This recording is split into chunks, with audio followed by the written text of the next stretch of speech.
Vamos começar, né? Boa noite, gente. Estamos iniciando mais uma reunião do grupo de epistemologia do Genefil. Meu nome é César Augusto, sou o mediador do grupo, né?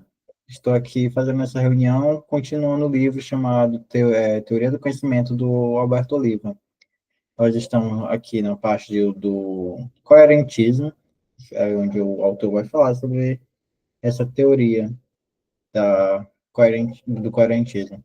Estamos quase finalizando a leitura, então vamos ler esse resto de capítulo, que na verdade são subcapítulos, né? Então nós vamos terminar ele e próxima reunião talvez iremos concluir por completo. Dito isso, vamos partir para a leitura. Coerentismo. O fio e a trama. Principal crítico do fundacionalismo, o coerentismo é recente na história da epistemologia. Versões embrionárias do coerentismo aparecem em filósofos como Spinoza.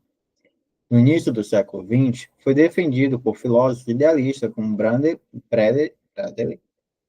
Rosa Katz e Blanchard, e até por um empirista lógico como o Neurath. Rechaça a caracterização de algumas crenças como básicas ou fundacionais e coloca todas as crenças em um mesmo patamar de justificatória. Ao recusar a visão de que as relações de justificação tornam necessária uma ordem de dependência linear e assimétrica entre as crenças. A busca de sólida justificação prescinde da hierarquização das crenças e da dependência estrutural de um tipo de crença a outro. Para se justificar, qualquer crença depende das relações inferenciais que se mantêm com outras e com o sistema geral de crenças de S. Desse modo, o conhecimento não resulta da transmissão de justificação por meio de uma cadeia de razões, do fundacional para o não fundacional. A maioria dos coerentistas contemporâneos, Quine, Silas, Hamann, Leary, Bonjour, perfilha uma teoria coerentista da justificação, mas rejeita como metafísica a concepção coerentista de verdade. Desconectam a justificação da verdade, por entenderem que a primeira não pressupõe a segunda. Por ser uma concepção holista de justificação, o coerentismo destaca o pertencimento de uma crença a um sistema e interdependência entre as crenças, expressa sobre a forma de relação de coerência. O crucial é que a nova crença se harmonize com as já aceitas no âmbito de todo teórico adotado. Ou seja, uma teoria, ou uma nova crença, uma nova proposição, para ela ser tida como verdadeira, ou pelo menos ser aceita, ela tem que se juntar às outras teorias, as demais teorias que vieram antes dela. Ela tem que se harmonizar com elas. Continuando a leitura. Por encarar a justificação como interna ao sistema de crenças, o coerentismo deixa de priorizar a busca de suporte externo a ele. Feldman propõe a seguinte versão da teoria coerentista da justificação. S terá justificação para acreditar que P, somente se o valor de coerência do sistema de crenças de S ficar maior com a inclusão de crenças da crença P do que ficaria sem ela. As crenças de um sistema precisam se encaixar ou imbricar de um modo que a constituem uma totalidade cognitiva. Para que exista integração, é necessário que entre componentes dos sistemas subsistam algumas formas de relação, de inferência e de explicação. Os epistemólogos coerentistas não ambicionam alcançar a meta perfeita perseguida pelos filósofos idealistas, um sistema coerente de crença no qual cada um de seus membros acarreta os demais e é por eles acarretado. Não faz sentido propor a elaboração de um sistema desse tipo caso se pretenda utilizá-lo na explicação de algo circunscrito e contingente. Ademais, se uma crença não só implica, mas é implicada por todas as outras, então tudo no sistema se valida tautologicamente e ele deixa de ser um todo com diferentes partes, para ser uma unidade sem diversidade. Ou seja, o sistema coerente, a partir do coerentismo, com toda vez que tu vai colocar uma nova preposição, colocar uma nova crença dentro dela, ele vai se somar a isso, e como ele é todo de forma coerente, na verdade, ele é tautológico, né? Toda teoria coerentista que cabe nisso aqui, ele vai ser tautológico, ele vai ser verdadeiro, sempre vai ser verdadeiro, não vai ter como ser falso. Para o coerentismo, o conhecimento se assemelha a uma rede ou teia. Crenças são fios que se entrelaçam, formando uma complexa trama. Suponha-se alguém em um ônibus que vai lentamente se aproximando de um cenário que o leva a formar a crença de que houve ali uma colisão. Começou a acreditar nisso porque vislumbrou dois veículos atravessados na pista. Perto deles, uma aglomeração de curiosos. Nas proximidades, uma viatura policial. E atrás do ônibus, uma ruidosa ambulância se aproximando. Todos esses indícios foram se suportando mutuamente para gerar uma crença de que houve um acidente. E ao chegar perto do local, vê também um espelho retrovisor no asfalto e pedaços de vidros espalhados. Era o que faltava para afirmar a sua crença. Ou seja, cada uma das proposições foram se juntando, se somando de uma forma coerente e criando, né, a justificativa para de que, olha, houve um acidente. Então, é isso que é tautológico, né? Porque todas elas estão afirmando a mesma coisa. Para o coerentista, cada crença apoia a outra, já que inexiste o intrinsecamente justificado. Pela concepção sistêmica de conhecimento, cada crença tem um valor apenas posicional, funcional. Desse modo, não cabe falar de justificação individualizada, só de interativa. Ela tem que ser interativa. Cada um é uma série de redes, né? Elas vão se afirmando umas às outras, vão se encaixando ali. Então, a gente não vai analisar elas individualmente, a gente analisa elas como um todo. Continuando. Dito, diante disso, diante do risco de regresso ad infinito, o coerentista não concorda que para justificar determinada crença seja necessário invocar outra, capaz de sustentá-la lógica ou probabilisticamente. A função primária das cadeias evidenciais não é transferir atributos epistêmicos, como o da justificação, de crença para crença, já que primariamente justificadas não são as crenças, isoladamente consideradas, e sim um sistema de crenças encarados como a totalidade. As crenças não passam pelo crivo da existência separadamente, mas como um conjunto integrado. Para o holismo semântico epistemológico, não há conhecimento de nada isolado. O que se sabe é sempre um conjunto integrado de crenças. Ou seja, ele está afirmando que o ser humano sempre tem um conjunto integrado de crenças. Ele nunca vai ter só uma crença individualizada. E não faz sentido, então, por isso, a gente analisar as crenças de forma individualizada, e sim como um todo, sempre como um todo. Continuemos. Se o conhecimento é identificado como um sistema de crenças, é natural que se privilegie a coerência entendida como sustentação mútua entre as crenças. Se as partes ostentam, em grau variável, interdependência, não se pode deixar de analisar se algumas implicam logicamente outras, ou se contrai algum outro tipo de relacionamento inferencial. Por demandar um elevado grau de interconexão inferencial, lógica, probabilística e outras entre as crenças, a coerência não pode se limitar à exigência de consistência lógica, de inexistência de crenças mutuamente contraditórias. Mesmo porque as crenças de um sistema lógico consistente não podem ter qualquer relação entre si.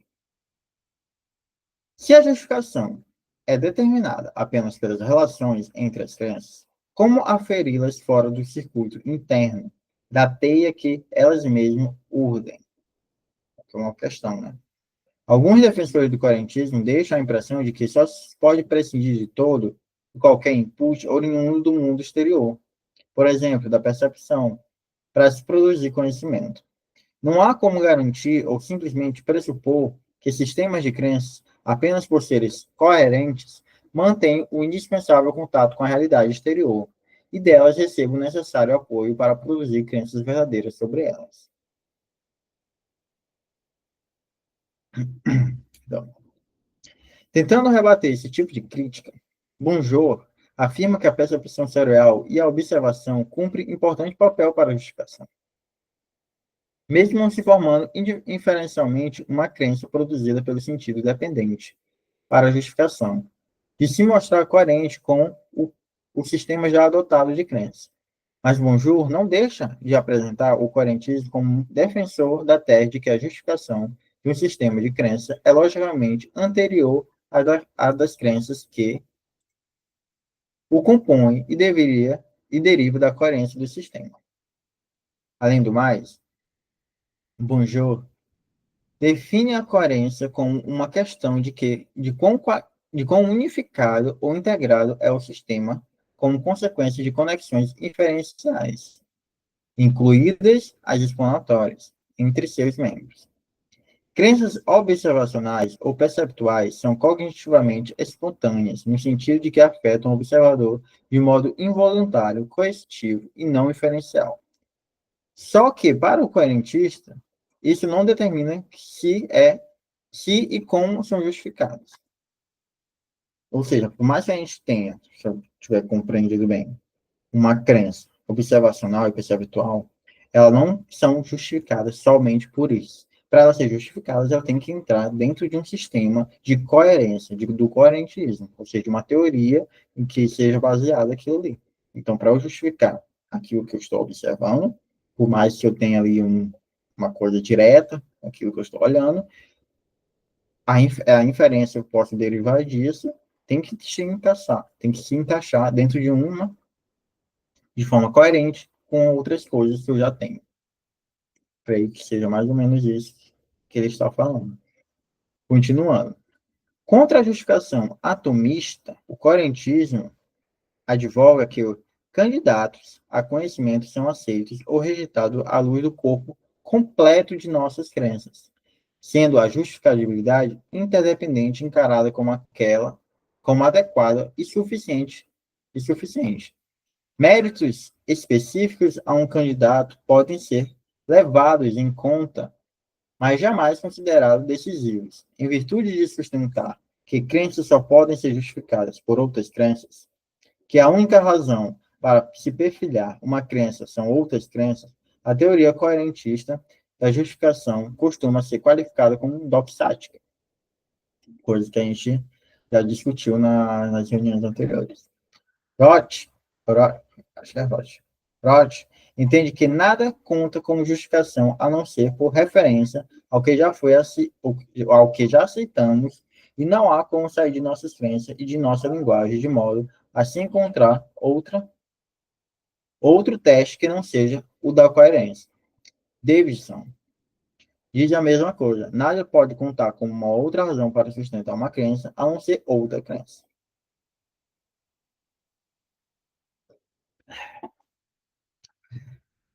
Continuando. A exigência de coerência é trivial, caso se limite a estatuir que não se deve considerar justificada uma crença se sua absorção gera conflitos com outras já aceitas em um sistema teórico.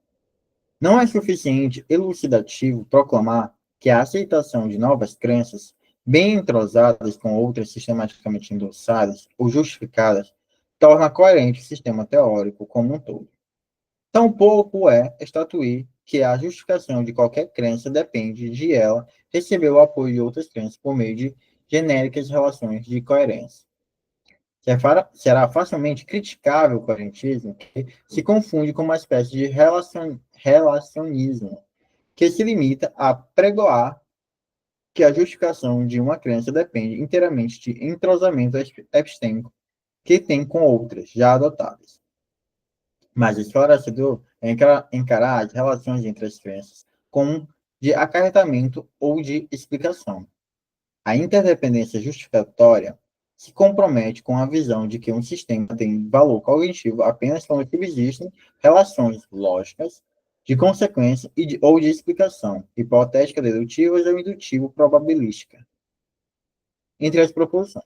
Que significa que a crença está justificada para essa, na medida em que melhor explica ou melhor explicada por algum membro do sistema de crenças que tem para esse máximo poder explanatório. Uma crítica que se pode fazer ao sistemismo é que, para a geração de conhecimento, é um requisito necessário, porém insuficiente, a existência de um corpo coerente de crença que torna justificada qualquer crença que pertença a ele. Afinal, não é a crença de S, de que P está justificada, que torna justificada todas as crenças de S. Mas se P se justifica no sistema, então é reforçada a coerência desse. Se o sistema não preexiste as partes, não sendo mais do que a soma delas, sua identidade é produto das partes que o compõem, por mais que ele possua propriedades emergentes que não se fazem presentes em nenhuma delas. Caramba, continuando. O coerentismo acaba tendo de admitir que se pode ter justificação epistêmica para aceitar uma proposição empírica incompatível com a evidência empírica total, disponível ou improvável à luz dessa evidência. O endosso de uma crença incoerente, como a já aceita, torna necessário aferir se dentre as aceitas está a que carece de adequada justificação. É sempre importante avaliar se cabe ou não aceitar, com respaldo, a evidência, uma crença, proposição, que se põe em xeque integridade explicativa do sistema. Quando um conjunto de crenças é inconsistente, pelo menos uma das crenças deve ser rejeitada como falsa. A questão que fica em aberto é qual? Cumpre avaliar a evidência como vistas, rejeitada dentre as crenças conflitantes, a menos firmemente sustentada. Ou seja, eu tenho um sistema de crenças coerentes entre elas, mas acabou que existe uma nova evidência que entra em conflito com esse sistema. E aí a gente entra na questão que ele fala aqui. Qual é a que a gente vai rejeitar? A nova, que tem coerência com as outras, mas que vai quebrar várias outras crenças dentro desse sistema, e aí a gente vai ter que reavaliar esse sistema. Parece muito com o que Kuhn fala, né, sobre os paradigmas. A gente tem um paradigma, a gente vai encontrando evidência, a gente vai encontrando coisas que vai entrar dentro desse paradigma, só que a gente sempre vai encontrar, até às vezes a gente encontra uma coisa que vai quebrar esse paradigma. E aí a gente vai ter que criar um novo paradigma, a gente vai criar uma nova corrente de coerências ali. Então, a gente tem que avaliar qual dessas a gente teria que retirar, qual crença dessa a gente deveria rejeitar como falsa. Creio que seja mais ou menos isso que ele está percorrendo aqui. Continuamos. Com base na visão holística do conhecimento, o valor epistêmico de uma crença é determinado por sua capacidade de se encaixar na teia das já aceitas. É discutível que, fora das ciências formais, estando em questão conhecer fatos do mundo, a coerência seja não apenas necessária, mas suficiente para a justificação. A coerência sozinha, sem o aval das evidências empíricas, não provê uma teoria completa da justificação. Talvez a mais importante crítica dirigida ao coerentismo seja a de que, havendo sempre muitos e diferentes sistemas de crenças coerentes, a coerência sozinha é incapaz de definir como fazer a escolha justificada de um deles. Além do mais, supondo que a justificação requeira coerência com o sistema inteiro de crenças, terá o crente completo e adequado acesso a eles. Ou seja, se eu tenho um viés, né, falando um pouco de ciência, se eu tenho um viés para acreditar em uma coisa e tem certa coerência nessa coisa, mas eu me deparo com uma evidência que vai contra isso, eu vou, talvez, rejeitar essa nova evidência, simplesmente pelo fato de ela não se encaixar com o meu viés e não se encaixar com aquela teoria de coerências que eu tenho. Então, existe um problema bem aí, que é o uso de viés de confirmação. Continuando. Caso tenha, que tipo de acesso será a que confiabilidade e que confiabilidade terá? E que tipo de metacrença se formará sobre eles? Sendo a aferição da coerência feita durante certo período de tempo, como contar de modo seguro com a memória? O coerentismo tem sido justamente criticado por deixar a impressão de que a justificação não depende de modo importante da relação do sistema de crença, como o mundo que ele pretende descrever, nem de qualquer tipo de informação dele derivado. As crenças não podem ser ratificadas apenas por suas relações de mútua sustentação, mas também porque são, em si mesmas, uma a uma avaliadas e consideradas verdadeiras por razões próprias a cada uma, e por cortejo com a que é o caso fora delas. Deixando de julgar, deixando de julgar as crenças à luz do que evidencialmente se situa fora do sistema, que compõe avaliar-se apenas sua independência, sendo assim, as afirmações veiculadas por um romance podem ser aceitas como crenças verdadeiras, justificadas simplesmente porque, sem se mostrarem em conformidade com qualquer, com qualquer realidade, a elas externas, mantém relações coerentes entre si. É isso que leva os críticos do coerentismo a afirmar que este deve, este desvincula a justificação do que ocorre no mundo. Com seu funderentismo, Hack procura mostrar que não há por que ficar preso à polarização fundacionalismo versus coerentismo. Não há razão para que a busca de correspondência com os fatos e o requisito da coerência se excluam, de fato. Sendo a evidência observacional, direta ou indireta, essencial para a justificação das crenças contingentes sobre o mundo, o coerentismo não tem como desprezá-la sem se mostrar limitativo. Se determinada crença, além de respaldada por evidência, se entrosa perfeitamente com outra já aceita,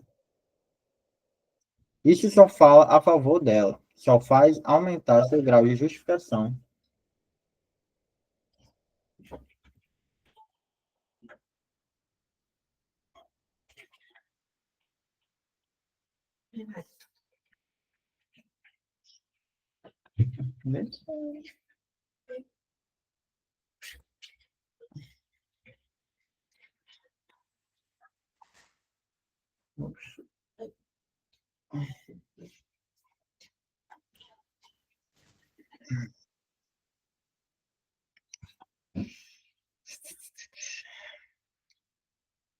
Eu não lembro, peraí.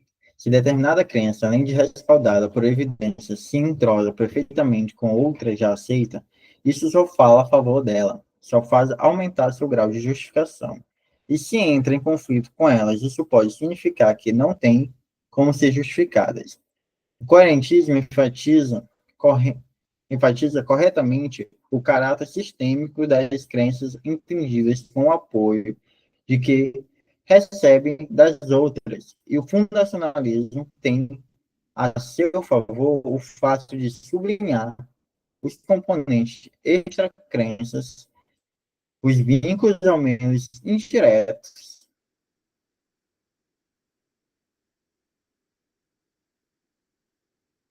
com a experiência indispensável.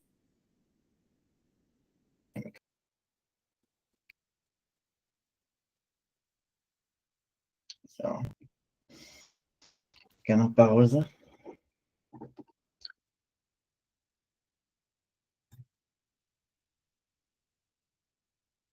e dá para a gente finalizar essa parte.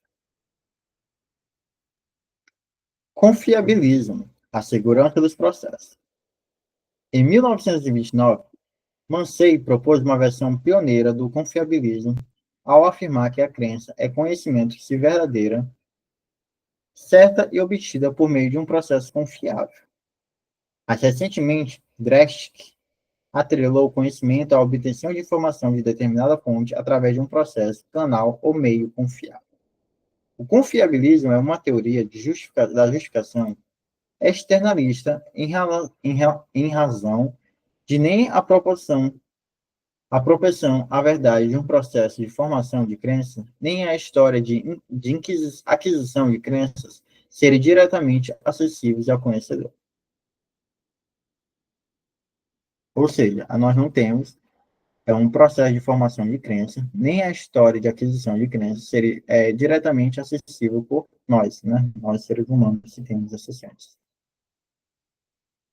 Enquanto o fundacionalismo e o coerentismo entendem haver uma implicação entre conhecimento e verdade, o confiabilismo dá destaque aos fatores promotores da verdade, definindo justificação em termos de frequência na obtenção de verdade. O estatuto justificatório de uma crença depende da capacidade dos processos psicológicos que a causam conduzirem à verdade.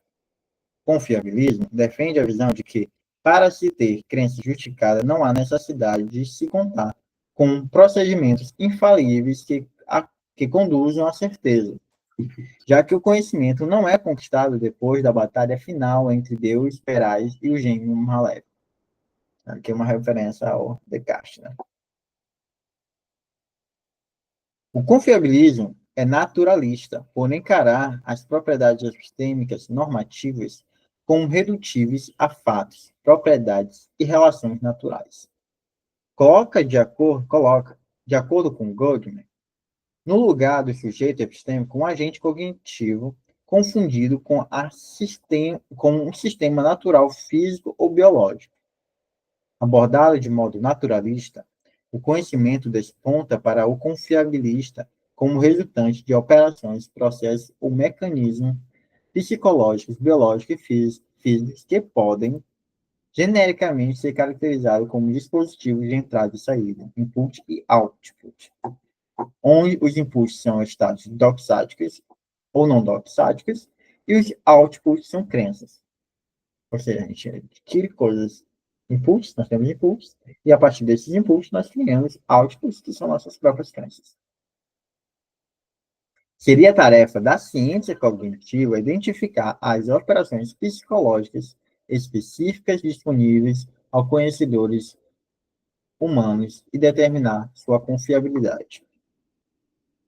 Em contraste com o evidencialismo, que qualifica de justificada uma crença na medida em que esta é lógica ou probabilisticamente sustentada por um corpo de evidência, o confiabilismo faz o estatuto epistêmico de uma crença depender do modo com que é causada. A justificação de uma crença é determinada pelo modo como é forjada, pela credibilidade do processo que a levou à sua formação. Crenças justificadas são as produzidas e sustentadas por meio de processos que, por sua confiabilidade, normalmente levam a crenças verdadeiras. Ou seja, se a gente tem um método confiável para sustentar uma crença, então é esse método que sustenta, que dá confiança para a gente ter ela como verdadeira ou não. Goldman contrapõe processos que usualmente reputamos falhas na produção de crenças, que supomos condenados a formar crenças injustificadas, um processo que julgamos proeficientes, ou seja, que levam a crenças justificadas. Os falhos são exemplificáveis pelo raciocínio confuso. O palpite, a adivinhação, o pressentimento, o envolvimento emocional, a generalização assoldada, o endosso respaldado por evidência insuficiente ou inadequada. Tudo isso são o quê? Não são confiáveis. Como não sejam a obtenção de sistemática de verdade, crenças obtidas por esses meios não são justificadas. É justamente por quê? Porque não são confiáveis, esses métodos não são confiáveis. Ele está fazendo aqui vai fazendo uma defesa que há um método científico, né? Creio eu, penso eu, né? Já que ele está falando que todos esses outros não são confiáveis. Já os processos que qualificamos de confiáveis para justificação são baseados na percepção, na memória, na introspecção e no raciocínio bem elaborado. Se, por exemplo, a identificação de objetos físicos de tamanho médio por meio da observação desponta como confiável, então as crenças assim formadas podem ser consideradas justificadas. Para Goldman, o status justificatório de uma crença é função da confiabilidade do processo que ela leva a ela. A confiabilidade que traduz pela tendência de um processo a produzir crenças verdadeiras e não falsas. Há o processo que começa com algumas crenças e desemboca em outras. O raciocínio é exemplo típico de processo de informação que parte de uma ou mais crenças para chegar a outras. A memória faz o mesmo quando me recordo de uma crença anteriormente formada. Quando o processo de formação de crença não depende de crenças anteriores, ela se assenta em processos perceptuais introspectivos básicos, como olhar para uma coisa, olhar para uma caneta e, né, ter a crença de que tem uma caneta lá na frente. O desafio é demonstrar que há diferentes fontes de informação confiável de crença, percepção, memória, introspecção, raciocínio bem elaborado, em condição de atingir o objetivo colimitado da justificação. Por mais que a percepção, em geral, seja reputada confiável para a formação de crenças, não dá para garantir que cada ato específico da percepção também o seja. Ou seja, não podemos confiar completamente na nossa percepção. Isso aí, Descartes, os modernos já estavam falando. Sendo a percepção um processo geral de formação de crença, o fundamental é determinar, caso a caso, a confiabilidade desse processo. Mesmo porque uma coisa é supor a confiabilidade da percepção em geral, outra é aferir a credibilidade de atos perceptuais determinados. Avaliar a confiabilidade de uma faculdade não torna dispensável aferir como se dá seu exercício em casos e situações definidos. A justificação pode resultar tanto da confiabilidade exibida de um processo psicológico de elaboração de crença, quanto a aplicação de um conjunto de procedimentos metodológicos que se revelam confiáveis por produzirem uma elevada proporção de crenças verdadeiras. O pressuposto é o de que há modos apropriados de formar crenças e de que as que são elaboradas com base em mecanismos confiáveis devem provavelmente ser verdadeiras. Para determinar se uma crença é mais justificada que outra, é necessário comparar a confiabilidade dos processos que levaram a cada uma delas. Processos sensoriais, perceptuais, são, pelo menos em condições normais, bastante confiáveis, como a maioria dos casos. Não há de acidental, na verdade, das crenças geradas por esses processos, elas merecerem ser qualificadas de conhecimento. Acrescenta-se a isso que, se as crenças basilares que formamos sobre o mundo circundante fossem, na maioria das vezes, equivocadas ou ilusórias, só por milagre teria a espécie humana conseguido chegar até aqui. Por isso, deve haver grau razoável de confiabilidade, até mesmo nas crenças derivadas dos modos de perceber e pensar do senso comum. Pela ótica do confiabilismo, uma crença justificada pode ser falsa, mas o modo com que foi obtida ou que é subsequentemente sustentada deve ser de um tipo que enseje verdades na maioria dos casos. Mas que a conquista de verdade, em um caso particular, que se pede é que as crenças sejam formadas com base no emprego de procedimentos confiáveis, integrantes ou não de um método sistemático, conferindo um caráter, ao menos parcialmente normativo, ao confiabilismo, Goldman afirma que o status justificatório de uma crença não é apenas função dos processos cognitivos realmente empregados em sua produção. É também função do processo que poderia e deveria ser empregado. Assim, enuncia de modo compacto o confiabilismo. A crença de S de que P está justificada e somente se, primeiro, a crença de S de que P é produzida por um processo cognitivo confiável. 2. Inexiste um processo confiável ou condicionamento confiável disponível para que S, se tivesse sido usado por S, além do que realmente usou, teria levado a S a não acreditar que é P. Não deve exigir que o possuidor de uma crença justificada saiba se esta foi produzida de modo confiável, já que o conhecimento da confiabilidade é necessário para se saber que uma crença está justificada. Mas a crença pode estar justificada sem que o agente saiba que está. Além de enfrentar o desafio de precisar evitar o risco da circularidade epistêmica decorrente de se recorrer a um modo de formar crenças para sustentar a crença de que esse modo de formar crenças é confiável. O confiabilismo deixa a impressão de introduzir exigências fundamentais, porém insuficientes para qualificar uma crença como conhecimento. Marcando aqui para a próxima, a gente está aqui, né? Confiabilismo, relativismo e finalizamos. Então, o confiabilismo, na verdade, está ali meio que falando, olha, se você tem um método, e você usa esse método para adquirir uma crença P, e que não existe nenhum outro método melhor, mais confiável, para dizer que não P, logo, você pode ter esse P como uma crença justificada.